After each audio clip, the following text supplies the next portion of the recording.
Imagine a wolf so big and powerful that even the gods were afraid of him. This was Fenrir, the great wolf destined to bring chaos to the world. But there was one thing the gods had to do. They had to find a way to chain him before it was too late. The gods knew that Fenrir was no ordinary wolf. He was growing bigger and stronger every day. Odin, the king of the gods, was very concerned and called a meeting. The gods talked and talked.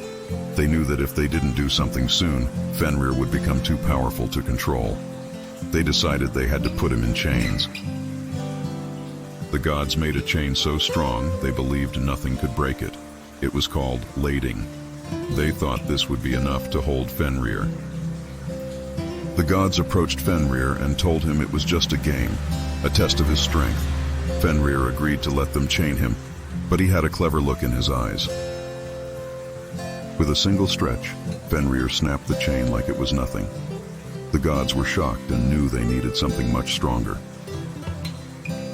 This time, the gods made an even bigger chain called Dromi. It was twice as strong and covered in magic runes to make it unbreakable. Or so they thought. Once more, the gods told Fenrir it was just a game. He let them chain him up again, but deep down he knew he could break free if he wanted. Fenrir roared and shattered the second chain with one powerful leap. The gods were beginning to lose hope. How could they stop this mighty wolf? Odin decided to ask the dwarves for help. The dwarves were famous for making magical items that were stronger than anything else in the world. The dwarves made a special ribbon called Gleipnir.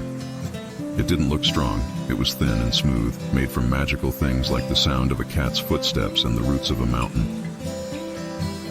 When the gods brought Gleipnir to Fenrir, he didn't trust them. He knew that if this thin ribbon could hold him, then it had to be magical. Fenrir told the gods he would only let them bind him if one of them put their hand in his mouth as a promise they wouldn't trick him. The god Tyr bravely stepped forward. Tyr placed his hand inside Fenrir's mouth, knowing that if the ribbon really held the wolf, he might lose his hand. The other gods quickly tied Gleipnir around Fenrir. Fenrir pulled and twisted, trying with all his might to break free, but Gleipnir was stronger than any chain.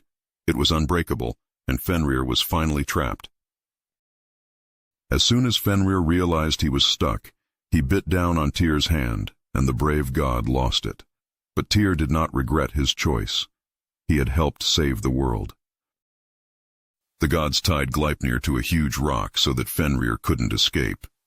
To keep him from biting anyone else, they placed a sword between his jaws. Fenrir growled and snarled, but there was nothing he could do. He was stuck, and the gods were finally safe from the great wolf's wrath. The gods were relieved, but they knew that one day Fenrir would break free during Ragnarok, the end of the world. Until then, they could only hope he would stay bound. And so, the mighty wolf Fenrir was finally chained, but his story was far from over. If you enjoyed this tale, make sure to like, share, and subscribe to our channel for more exciting stories about the gods and monsters of Norse mythology.